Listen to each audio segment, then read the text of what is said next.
আজকে ৬ সেপ্টেম্বর একটা কালো অধ্যায় আমাদের চলচ্চিত্রের। আর শুধু তাই নয়, এটা আমার জীবনের একটা খুব কষ্টের দিন। আমার বন্ধুবর সালমান শাহ, আমার শুরুর পথ চলার সঙ্গী সহযাত্রী সালমান শাহ, যাকে ইমন বলেই আমরা ডাকতাম সবাই। এই দিনে হঠাৎ করে আমরা তাকে হারিয়েছি।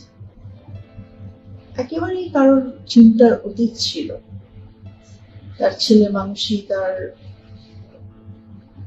অভিমান, রাগ, জেদ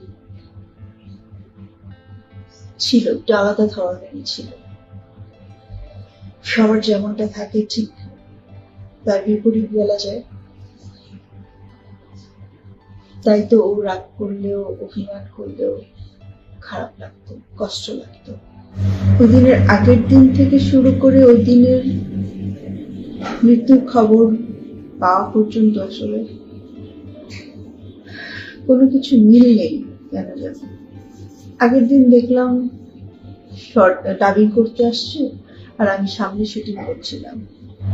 তো ওই রাতেরই ঘটনা ছিল। তো আসলে খুব কাছের মানুষজন ছাড়া কখনই এরকম একটা ঘটনার সাক্ষী আসলে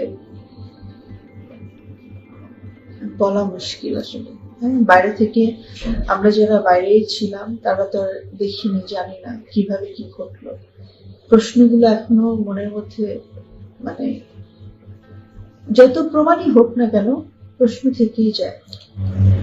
তো কাছে যারা ছিল তারা হয়তো সঠিকভাবে যদি তথ্যগুলো এবং সব আলামতগুলো যদি সঠিকভাবে সামনে আসতো, হয়তো জানা যেত আসলে কি হয়েছিল। সেটা যেভাবে মৃত্যু হোক, সত্যটাই সামনে আসা আমাদের কাম্য ছিল। তো এখনো আমরা একটা জটিলতার মধ্যেই আছি, যে কখনো মনে হচ্ছে সত্যটা সামনে ঠিক মতোই এসেছে, আবার কখনো মনে হচ্ছে যে কোথাও যেন কোথাও গ্যাপ রয়ে গেছে, প্রশাসন বোধহয় এটা খুঁজে পায়নি বা জানতে পারলো না, তাই হয়তো আমরাও জানতে পারলাম না। আজকে সালমানের ২৭তম মৃত্যুবার্ষিকী। আপনারা সালমানকে যেরকম ভালোবাসেন, আমরাও তদ্রূপ সালমানকে ভালোবাসি এবং আমরা মনে করি যে সালমানের সহযোদ্ধা হিসাবে যে কজন মানুষ এখনো পৃথিবীতে আছি আমরা, তার মধ্যে মৌসুমী, আমি, আমাদের আরো কিছু কিছু মানুষ, শিল্পী যারা আছে, তারাই সালমানের জন্য দোয়া করতে পারবো, কিন্তু ফিরিয়ে আনা যাবে না।